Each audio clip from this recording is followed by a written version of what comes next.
네, 여랑야랑 이민찬 기자가 나와 있습니다. 첫 번째 주제 보겠습니다. 네. 대선 후보의 무엇?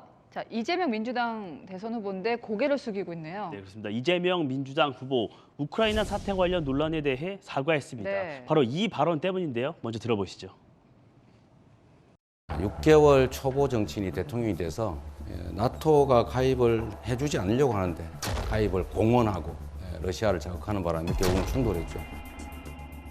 그러니까 우크라이나 때문에 러시아가 침공한 것처럼 발언을 해서 논란이 됐는데 그래도 사과를 했어요. 맞습니다. 이 본의 아니게 우크라이나 국민 여러분께 오해를 드렸다. 그러면서 제 표현이 부족했던 것 같다. 이렇게 했습니다. 이 사과에만 그치지 않고 윤석열 후보 비판을 더했습니다. 네. 윤 후보는 이번 사태를 자신의 선제 타격론과 핵공유론을 정당화하고 문재인 대통령 비난 기회로 삼고 있다고 한 겁니다. 자, 한국말을 끝까지 들어봐야 되잖아. 이 말을 다 들어보면 방점이 사과가 아니라 윤석열 후보 쪽에 찍혀 있는 것 같거든요. 네, 권영세 국민의힘 선대본부장 바로 그 부분을 파고 들었습니다.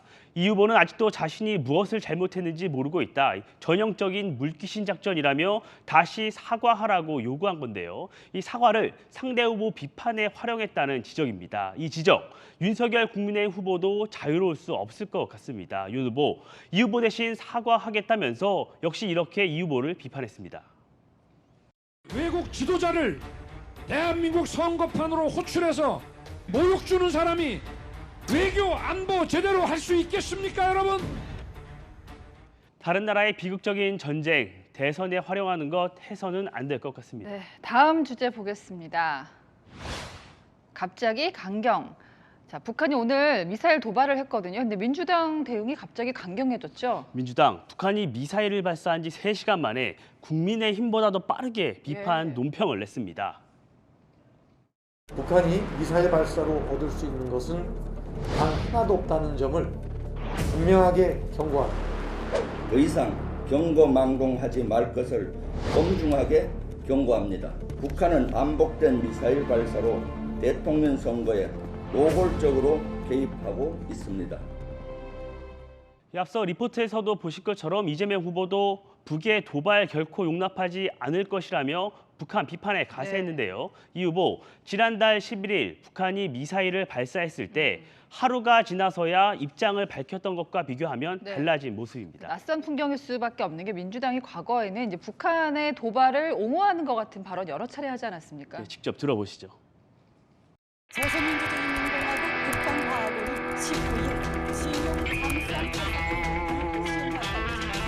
단거리 미사일과 추가 핵실험을 하지 않고 있는 것은 그래도 어떤 면에서 불행 중 다행이라 그럴까요? 도종환 민주당 의원은 지난 총선 당시에 북한보다 우리가 미사일을 더 많이 쏜다고 발언하기도 했죠. 예. 자, 민주당이 이렇게 변화한 데는 아무래도 선거 영향이 크겠죠. 지난달 조사된 한 여론조사를 보면요. 이 북한의 도발에 대해 만족할 만한 대응을 할 후보에 대해 물었습니다. 윤석열 후보 43.6%, 이재명 후보 39%로 조사됐는데요. 이 문재인 정부에서 북한과의 관계 개선에 이렇다 할 성과가 없는 데다 우크라이나 사태까지 터지면서 여권이 북한 움직임에 민감하게 반응하는 듯한데요. 예. 이 선거를 앞두고 갑자기 태도가 달라지면 국민들이 혼란스럽지 않을까 싶습니다. 자, 지금까지 여랑야랑이었습니다.